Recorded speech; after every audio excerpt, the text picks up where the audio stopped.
है जब एक आपसी सहमति वाला रोमांस बहुत ही बुरी तरह से खत्म हो जाए। मतलब इतना बुरा कि कोई बदले की आग में कानून को ही अपना हथियार बना ले। और वो भी ऐसे लोग जिन्हें कानून की बहुत गहरी समझ हो। बिल्कुल। आज के इस गहरे विश्लेषण में हम 2026 के एक बेहद अजीबोगरीब केस की चर्चा करने वाले हैं। प्रमोद कुमार नवरत्ना बनाम स्टेट ऑफ छत्तीसगढ़। हाँ, और ये कोई आम केस नहीं है।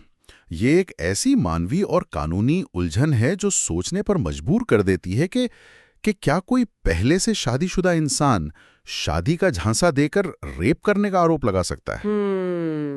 तो चलिए सबसे पहले इस कहानी के तथ्य सामने रखते हैं। शिकायतकर्ता एक 33 ईयर ओल्ड महिला है जो खुद पेशे से एक वकील है। राइट। और सबसे बड़ी बात, वो पहले से शादीशुदा है और फैमिली कोर्ट में इसका तलाक अभी लंबित है। बिल्कुल। तो महिला का आरोप यह था कि उसके पार्टनर ने उसकी मांग में सिंदूर भरा, शादी का वादा किया और फिर उनके बीच शारीरिक संबंध बने। अच्छा। लेकिन बाद में वो आदमी अपने वादे से मुकर गया। इतना ही नहीं, आरोप ये भी था कि उसने अबॉर्शन के लिए भी मजबूर किया। बाप रे। और इसके तुरंत बाद महिला ने सीधे रेप की एफआईआर दर्ज करा दी। रुको, मुझे यहीं पर एक बहुत बड़ा विरोधाभास दिख रहा है। क्या? मतलब शिकायतकर्ता खुद एक फैमिली कोर्ट की वकील है। ये तो बिल्कुल वैसा ही हुआ ना जैसे मैं किसी ऐसी प्रॉपर्टी को खरीदने का कॉन्ट्रैक्ट साइन कर लूं जो मुझे पता है कि पहले से किसी और के नाम पर रजिस्टर है। बहुत सही उदाहरण दिया है।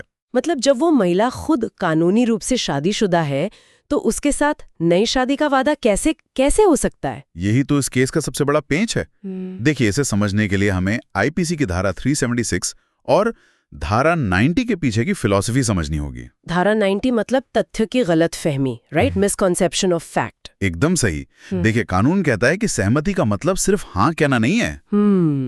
हाँ, एक आजाद और जागरूक दिमाग से आनी चाहिए। अगर सहमति सिर्फ इसलिए दी गई है क्योंकि आपके सामने एक झूठ परोसा गया था, तो कानून की नजरों में वो सहमति कभी थी ही नहीं। बिल्कुल। सुप्रीम कोर्ट यहाँ वादा तोड़ने और झूठा वादा करने के बीच बहुत साफ लकीर खींचता है। अच्छा, दोनों में फर्क है? बहुत बड़ा फर्क है। अगर परिस्थितियां बदल गईं, जैसे परिवार नहीं माना या नौकरी चली गई और कोई वादा पूरा नहीं कर पाया, तो वो सिर्फ वादा टूटना है। राइट, उसे रेप नहीं माना जा सकता।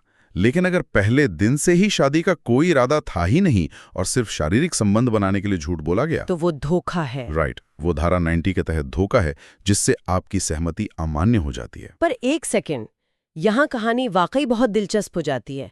जैसा कि हमने पहले कहा, वो महिला तो खुद एक प्रैक्टिसिंग वकील है।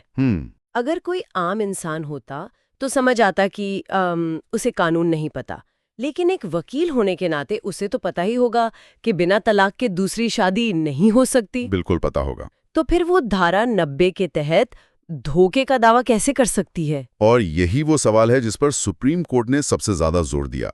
हिंदू मैरिज एक्ट की धारा 5 बहुत स्पष्ट रूप से कहती है कि अगर आपका पहला जीवन साथी जीवित है और आपका कानूनी रूप से तलाक नहीं हुआ है, तो दूसरी शादी असंभव है। असंभव है। ये विवाह कानून का मूल आधार है। बिल्कुल। इसलिए जो वादा उस आदमी ने किया, कानूनी भाषा में उसे वॉइड एब इनिशियो कहते हैं। मतलब शुरुआत से ही शून्य। बिल्कुल।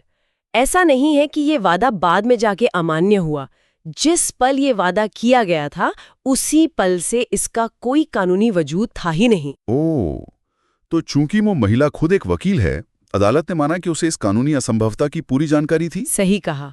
आप अदालत में ये नहीं कह सकते कि आप उस वादे को लेकर धोखे में थे जो आपको पहले से पता हो कि गैर कानूनी है। एफआईआर को रद्द कर दिया। तो आखिर इस सब का मतलब क्या है? आम लोगों के लिए इसका क्या टेक अवे है?